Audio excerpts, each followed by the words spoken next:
तो last class में बात हो रही थी इनडायरेक्ट एड्रेसिंग मोड की, और इनडायरेक्ट एड्रेसिंग मोड में हम लोगों ने देखा कि चीजें कैसे होती हैं, और उसके साथ हम लोगों ने ये भी जाना था, इसी स्लाइड तक हम लोग आए थे कि एडवांटेज क्या होता है इसका डायरेक्ट डायरेक्ट एड्रेसिंग मोड पे। ठीक है, क्योंकि मेमोरी तो हम डायरेक्ट एड्रेसिंग मोड से भी एक्सेस कर ले रहे थे, लेकिन इनडायरेक्ट का फायदा क्या होता है, तो हमने जाना था कि डेटा का जो एक्सेस करने का तरीका है वो हमारा डायनेमिक हो जाता है। ठीक है, और डायनामिक होने का मतलब एक सिंपल शब्दों में बात की जाए तो ये थी कि लूपिंग पॉसिबल नहीं थी कहाँ पे, हमारे डायरेक्ट एड्रेसिंग मोड में। ठीक है, लूपिंग से हम क्या समझते हैं, जब भी हमें कोई चीज रिपीटिशन में करानी होती है या बार बार करानी होती है, रिपीट करानी होती है, उस केस में हम लूप का इस्तेमाल करते हैं, जहां पे हमारे नंबर ऑफ कमांड्स हमारे कम हो जाते हैं लूप की वजह से, वरना हमारा प्रोग्राम काफी लेंदी हो जाएगा। ठीक है, तो लूप कैसे लगाते हैं ये हमने इस एग्जाम्पल में समझा था, ये एग्जाम्पल हमने डिस्कस किया था क्लास में, है ना। ठीक है, अब इसी एग्जाम्पल को वॉइस नहीं आ रही है सर, वॉइस किसको नहीं आ रही है भाई, वॉइस का क्लियर कर दो, पहले पहले वॉइस देख लिया जाए भाई।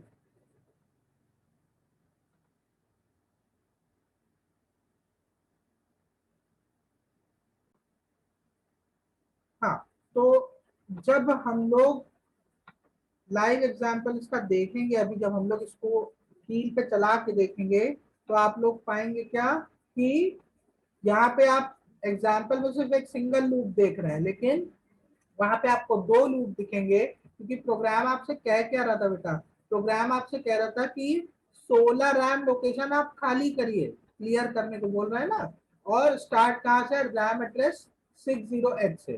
ठीक है, तो पहले हम कुछ डेटा पहले एंटर करके तो दिखाएंगे, पहले कुछ डेटा होगा तभी तो उसको क्लियर करेंगे, वरना 00 लिखा होगा उसको वापस से 0 कर देंगे तो समझ ही नहीं आएगा।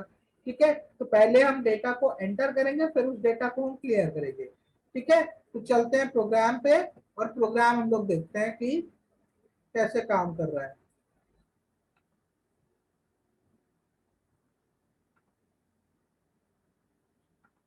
स्क्रीन विजिबल है?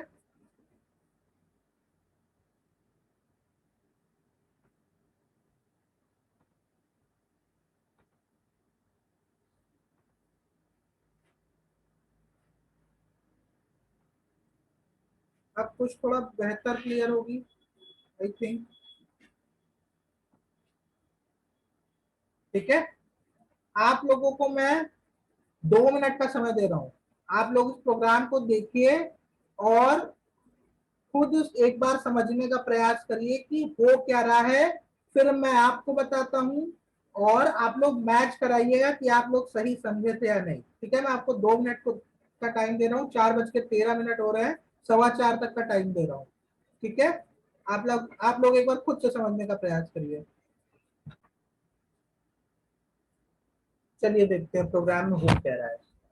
सबसे पहले हम कहाँ से स्टार्ट कर रहे हैं, 00H की मेमोरी लोकेशन से, क्लियर है।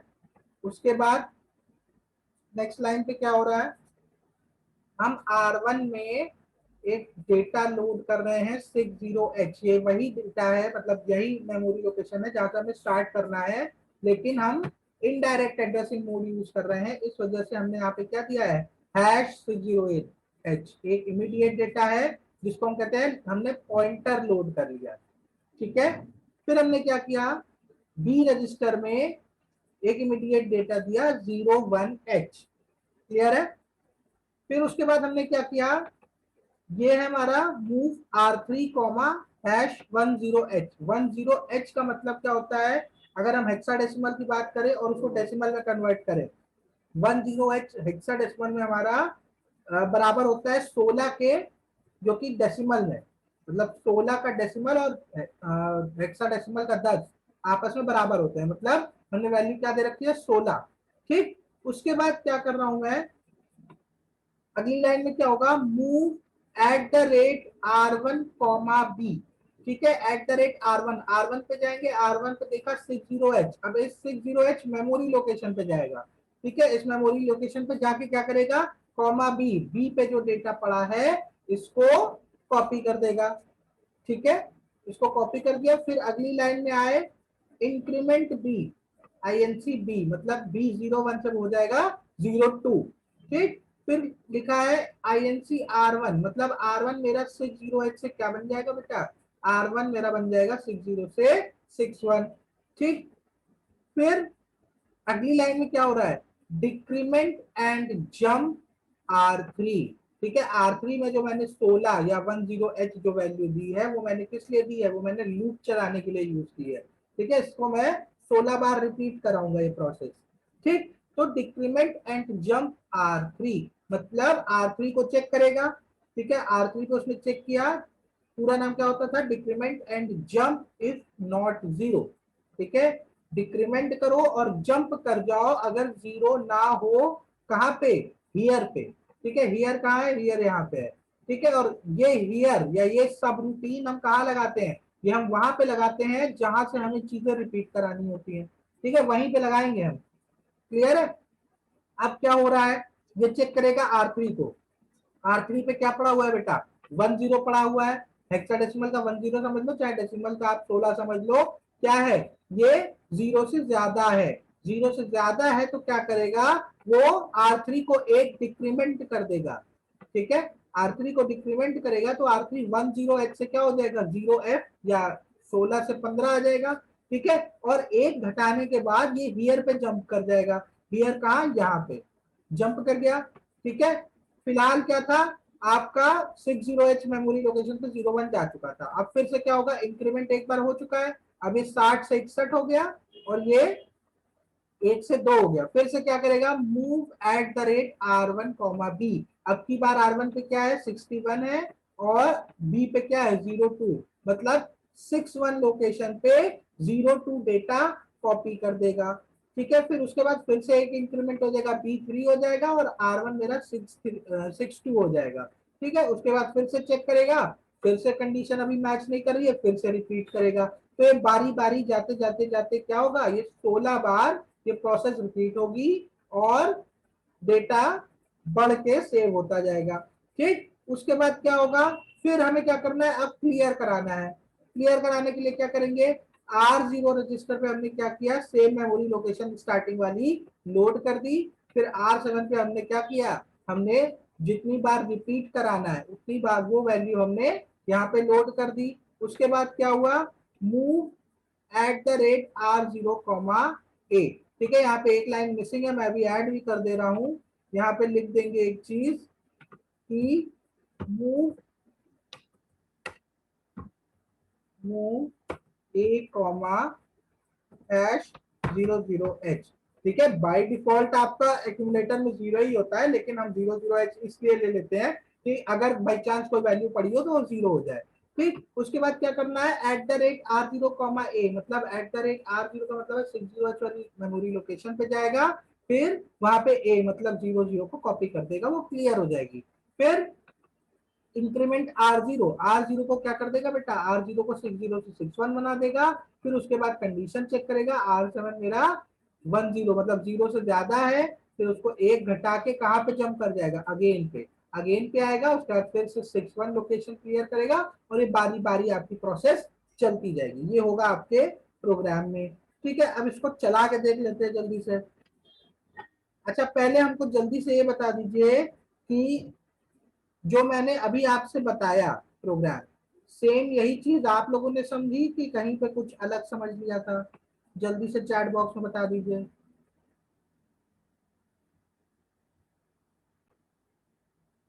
तो अब इस प्रोग्राम को चला के देख लिया जाए कि कैसे काम कर रहा है। ये आपकी मेमोरी विंडो में यहाँ पे कर देता हूँ, मेमोरी विंडो विजिबल है, जल्दी से बता दीजिए।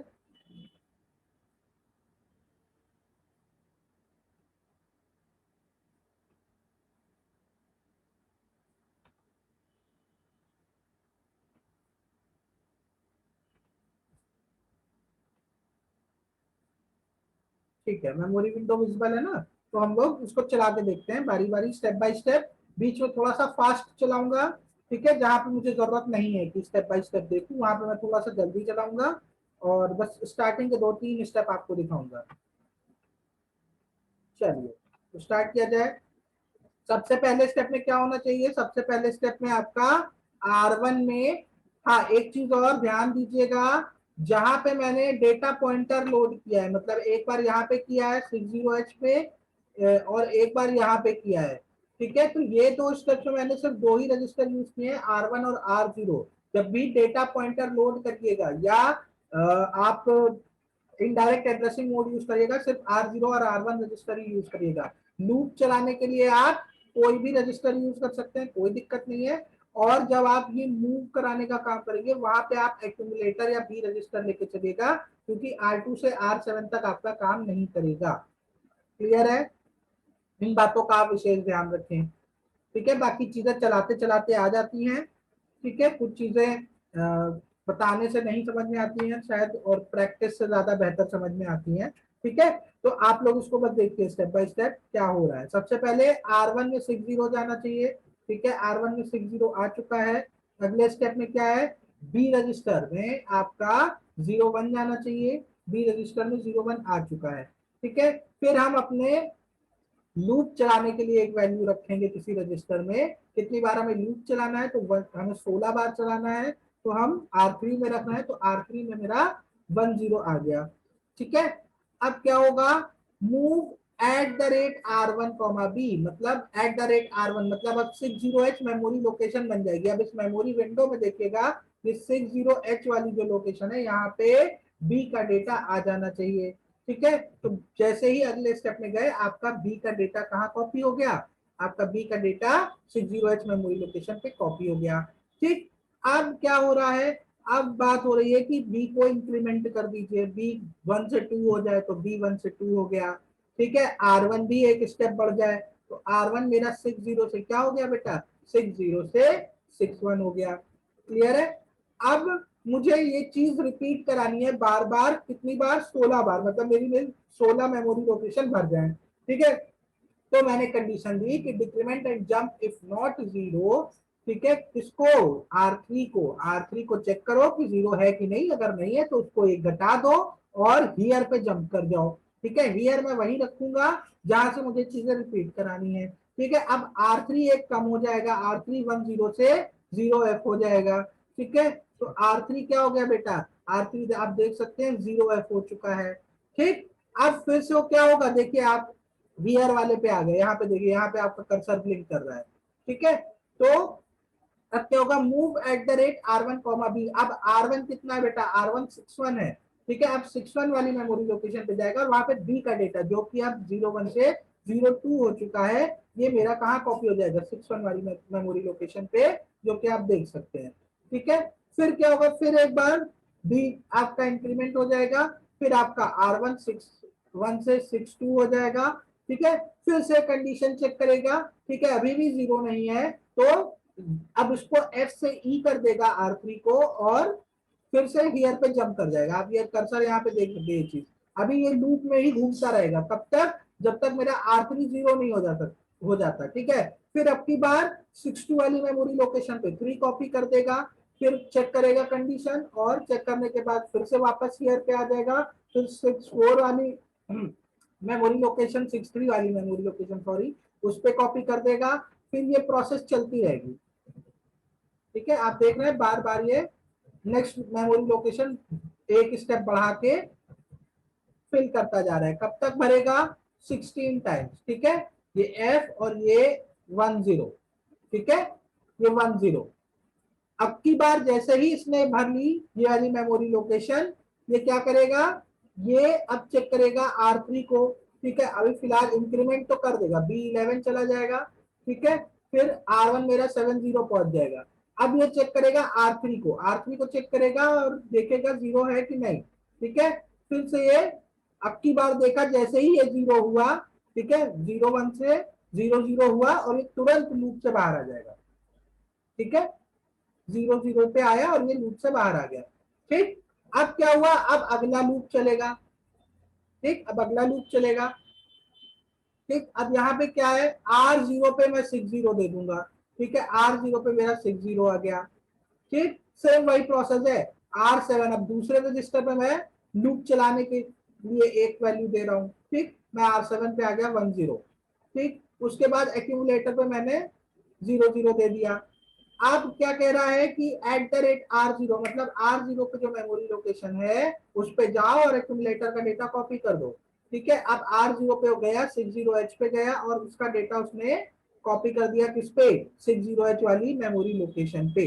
अब आप देख सकते हैं कि 60 वाली मेमोरी लोकेशन 0 हो चुकी है। ठीक है, फिर डिक्रीमेंट एंड जंप वाली कंडीशन चेक की उसने, अभी ज्यादा है तो जंप कर देगा कहाँ, अगेन पे। अगेन कहाँ पे मैं लिखूंगा, जहां से मुझे चीजें रिपीट करानी है। ठीक है, ऐसे ही आपका 1 बाई 1 आपका डेटा 0 होता चला जाएगा। ठीक, जैसे ही लास्ट वाला 0 हुआ, ये आपका प्रोग्राम से बाहर आ गया। ठीक, ये आपका पूरा प्रोसेस है। जल्दी से बताइए, कोई डाउट है?